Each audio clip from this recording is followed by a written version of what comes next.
As veias abertas da América Latina. Castelos de açúcar sobre os solos queimados de Cuba. Em 1762, os ingleses se apossaram meteoricamente de Havana. Na época, as pequenas plantações de tabaco e a criação de gado eram as bases da economia rural da ilha. Havana, praça forte militar, evidenciava um considerável desenvolvimento dos artesanatos. Contava com uma importante fundição que fabricava canhões e com o primeiro estaleiro da América Latina apto à construção em grande escala de navios mercantes e navios de guerra. 11 meses foram suficientes para que os invasores britânicos introduzissem uma quantidade de escravos que, normalmente, ingressaria no país em 5 anos. E, desde então, a economia cubana foi modelada pela demanda estrangeira de açúcar. Os escravos produziriam a cobiçada mercadoria destinada ao mercado mundial, e sua suculenta mais-valia seria, desde então, desfrutada pela oligarquia local e pelos interesses imperialistas. Moreno Fraginals descreve, com dados eloquentes, o auge violento do açúcar nos anos seguintes à ocupação britânica. O monopólio comercial espanhol se despedaçara. De resto, estavam já desfeitos os freios ao ingresso de escravos. O engenho absorvia tudo, homens e terras. Os operários do estaleiro, da fundição e os inúmeros e pequenos artesãos, cuja contribuição teria sido fundamental para o crescimento industrial, afluíam para os engenhos. Os pequenos agricultores que plantavam tabaco nas veigas ou frutas nos pomares, vitimados pelo bestial arrasamento das terras pelos canaviais, integravam-se também à produção do açúcar. A plantação extensiva ia reduzindo a fertilidade dos solos. Multiplicavam-se nos campos cubanos as torres dos engenhos, e cada engenho exigia cada vez mais terras. O fogo devorava as plantações de fumo, as matas e aniquilava as pastagens. Em 1792, o charque, que poucos anos antes era um artigo cubano de exportação, chegava em grande quantidade do estrangeiro, e Cuba continuaria a importá-lo no futuro. Esmoreciam o estaleiro e a fundição. Caía verticalmente a produção de tabaco. A jornada de trabalho dos escravos do açúcar chegava a 20 horas. Sobre as terras fumegantes, consolidava-se o poder da sacarocracia. Em fins do século XVIII, a euforia da cotação internacional nas nuvens, a especulação voava. Os prêmios da terra se multiplicaram por 20 em guinées. Em Havana, o juro real do dinheiro era 8 vezes mais alto do que o legal. Em todo o território de Cuba, a tarifa dos batismos, dos enterros e das missas subia na proporção da incontrolável carestia de negros e de bois. Os cronistas de outros tempos diziam que era possível percorrer Cuba de ponta a ponta à sombra das palmeiras gigantes e das frondosas matas, onde abundavam a caoba e o cedro, o ébano e os dagames. É possível admirar as madeiras preciosas de Cuba nas mesas e nas janelas do Escorial ou nas portas do Palácio Real de Madrid. Mas a invasão da cana fez arder em Cuba, com vários incêndios sucessivos, as melhores matas virgens entre as quantas que antes cobriam seu solo. Nos mesmos anos em que assolava sua própria floresta, Cuba se tornava o principal país comprador de madeira dos Estados Unidos. A cultura extensiva da cana, cultura de rapina, implicou não só a morte das matas, mas também, a longo prazo, a morte da fabulosa fertilidade da ilha. O mato era entregue às chamas, e a erosão logo mordia os solos indefesos. Milhares de riachos secaram. Atualmente, o rendimento por hectare das plantações açucareiras de Cuba é 3 vezes inferior ao do Peru e 4,5 vezes inferior à do Havaí. A irrigação e a fertilização da terra são tarefas prioritárias da Revolução Cubana.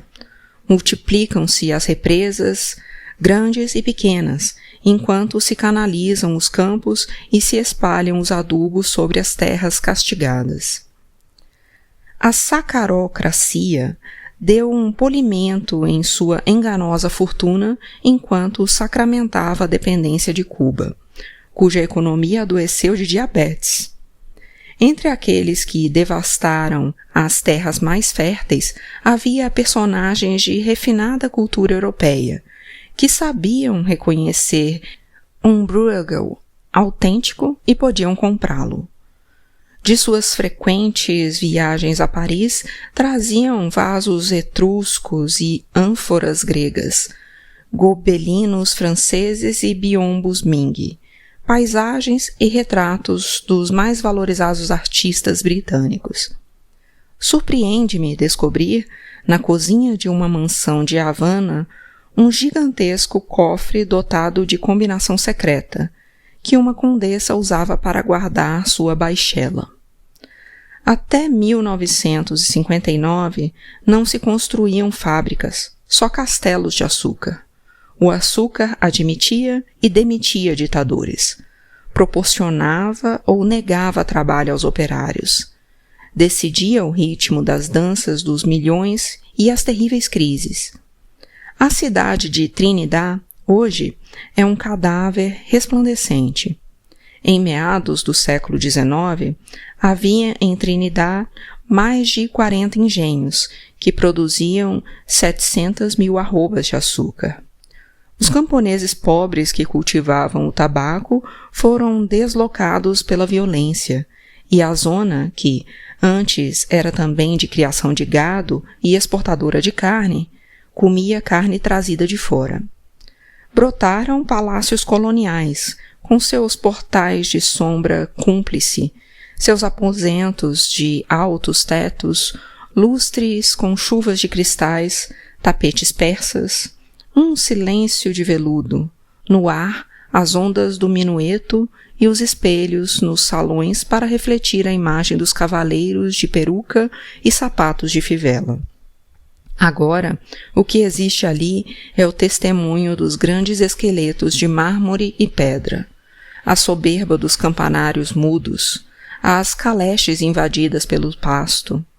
De Trinidad dizem hoje que é a cidade dos teve, pois seus sobreviventes brancos sempre evocam algum antepassado que teve o poder e a glória. Mas sobreveio a crise de 1857. Caíram os preços do açúcar e a cidade caiu com eles para nunca mais levantar-se.